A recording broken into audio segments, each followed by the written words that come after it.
So hey, what's up guys? It's your boy Soja Gray. I hope everyone is doing amazing. I know it's been a while since I uploaded a video. I'm not as consistent as I should be. But don't worry, I'll try and be consistent, as much as I can, because there are a lot of things that have happened in my life recently that have, influenced me not posting as regularly as I should. So forgive me for that.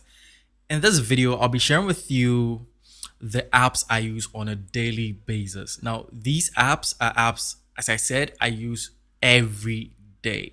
They are, in my opinion, productive apps or productivity apps or apps that help me become more productive. So, the whole essence of this video is to share what makes me productive so that, it inspires some of you out there to also, adjust your workflow and become as productive as you would want to be. So when I wake up in the morning, usually I like to find out what's going on in the world, and I like to start with tech news. Now, one of the ways I get my tech news is not like the regular way people get news, like maybe listening to the radio, watching YouTube, is through the Clubhouse app. Yes, through the Clubhouse app.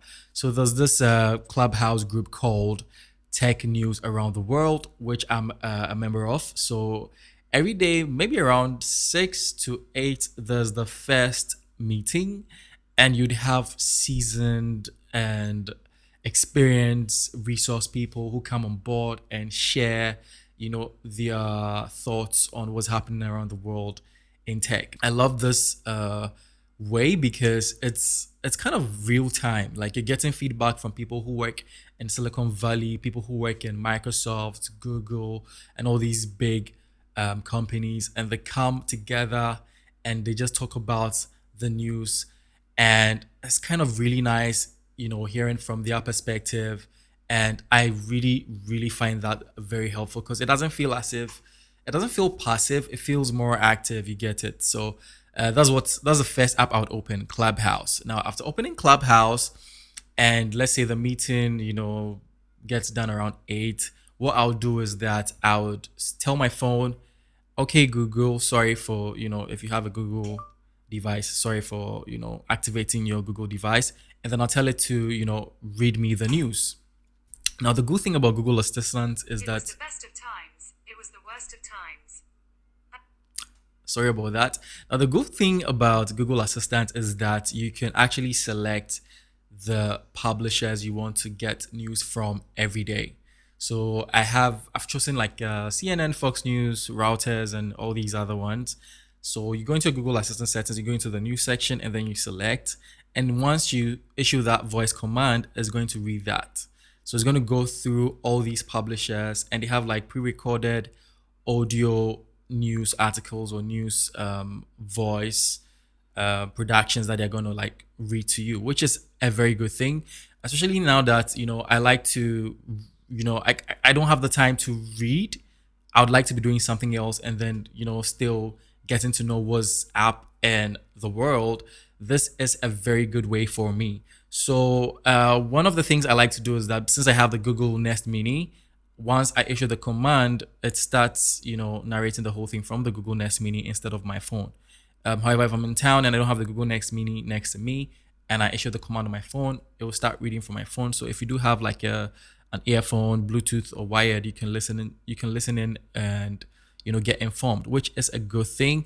And I really, really find it very helpful just to be doing something else, and then getting informed on all the happenings around the world is an amazing thing.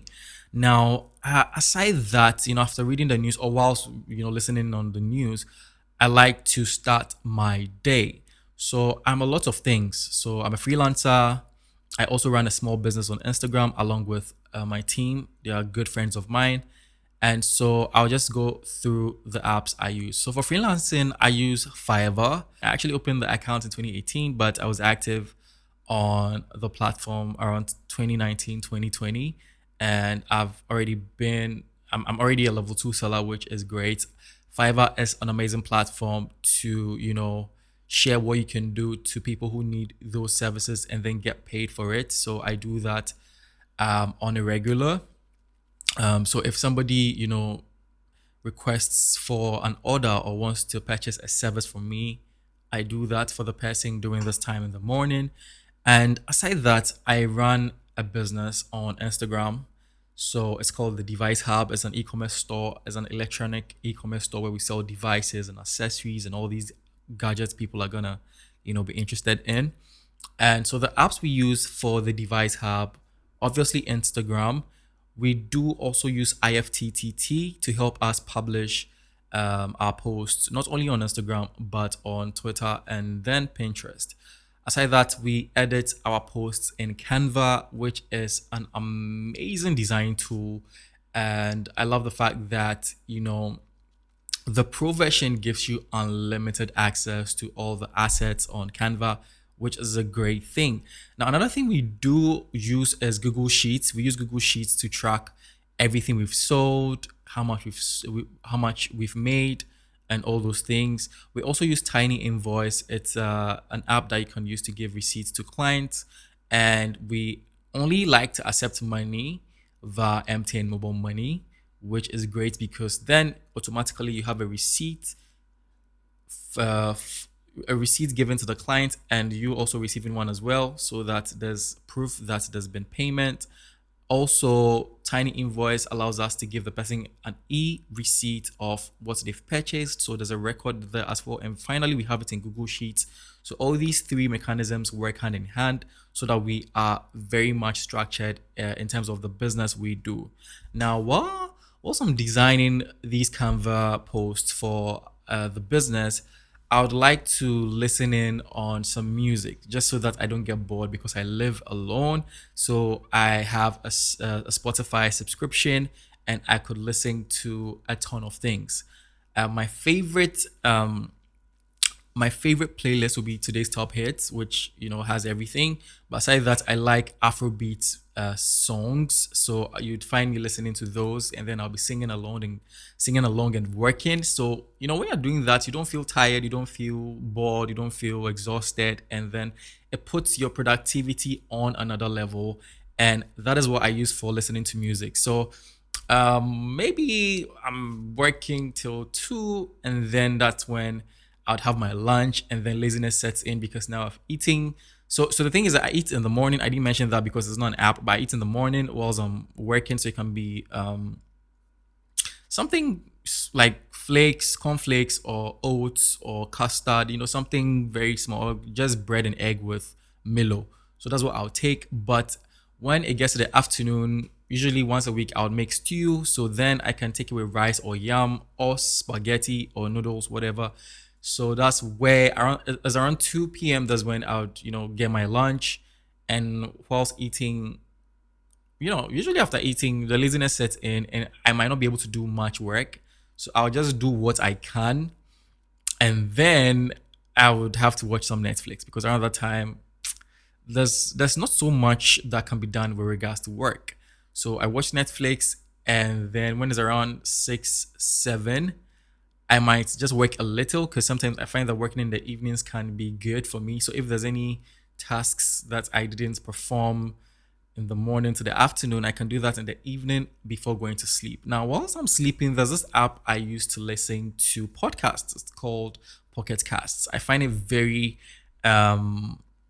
intuitive as compared to other podcasts app. I used to use Google Podcasts, but I didn't really like the user interface. I think I love Pocket Cast more.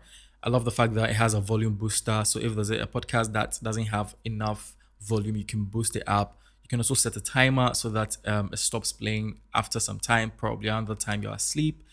And yeah, it's a very interesting app. Usually I'd listen to something from Wandery or Belisarian. That's a Dark History podcast. She has a very soothing voice. So, listening to it for about 30 minutes, I'll just fall asleep. And then that's how I fall asleep. And then I'll wake up the next day and repeat the process. So that is my, the apps I use and how my day goes by usually. So I hope you guys found this video helpful. Which of the apps do you find helpful? Which of these routines are you going to add to yours?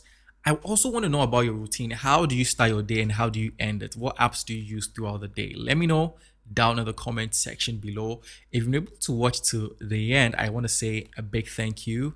And if you're new here, just subscribe because there are going to be more interesting contents coming your way. And if you did enjoy this video, smash the like button as well. I go by the name Soji Gray, and I'll catch you in another video. Let's peace out for now.